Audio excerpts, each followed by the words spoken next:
My father had this screened-in back porch added to his house, and something about that giant empty space up there bothered me, so I wanted to make something cool.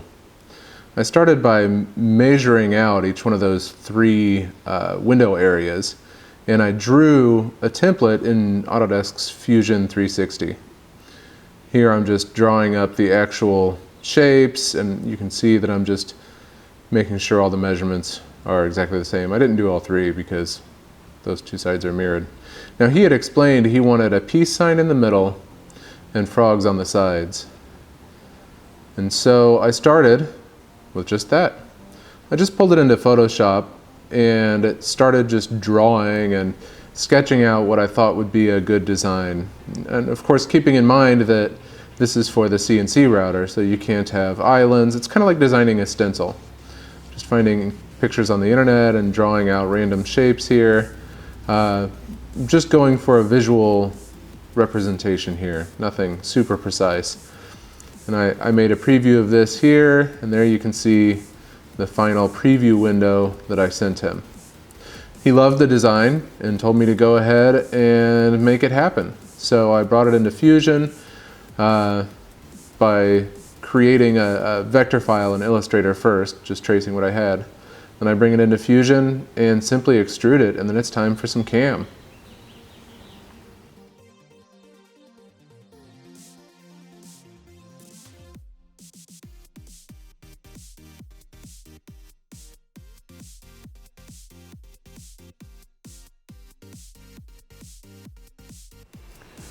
My first run, I goofed up somehow. I have no idea what I did, but the end mill snapped, and so I had to start over.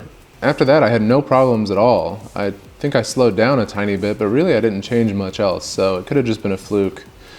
But this went fairly painlessly. The only problem I had was that these big 3/4 inch boards were warped a bit, and so the depths weren't consistent across them. And also the pressure treated lumber just seems kind of damp to the touch. I don't know if that's normal or what. You can see here, this is one of the side pieces getting done. And then that gets cut out, and I go through and I pop out all the pieces with a handsaw so that you can see the final design.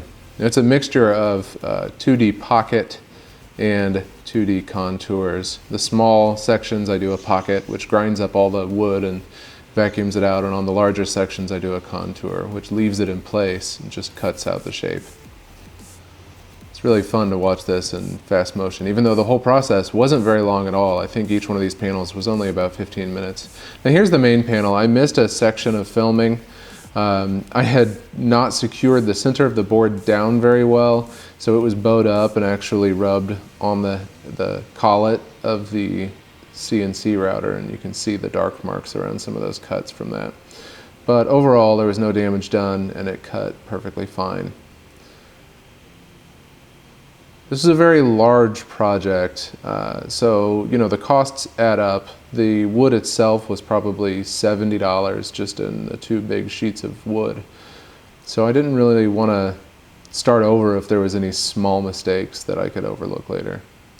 I sanded the entire thing with a hand sander, and then came back with a Dremel with a little sanding attachment on the tip of it to clear off some of these edges. You can see those edges were really rough in some areas, and I don't know if it was the wood or the end mill or my settings or what, but the Dremel cleared it right up. It took several coats of paint. I did some myself painting this, and then I ended up having my kids do a bunch of it afterwards.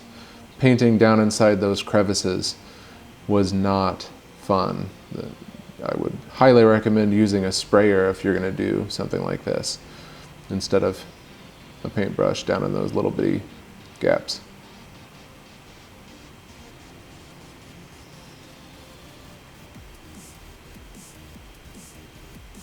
After that, it was time to slide it up in there and see if it fits. As you can see here, the main piece doesn't quite fit, and I ended up having to trim it a little bit. I tried it both directions just to make sure. It just doesn't quite fit in that lip. You can't quite tell, but I've got it sitting on a ledge there in front of the edge. but you get a pretty good estimate of what it's going to look like here after I go and trim things up. After some quick trimming, there's the final product. Here it is, and I absolutely love the way it turned out.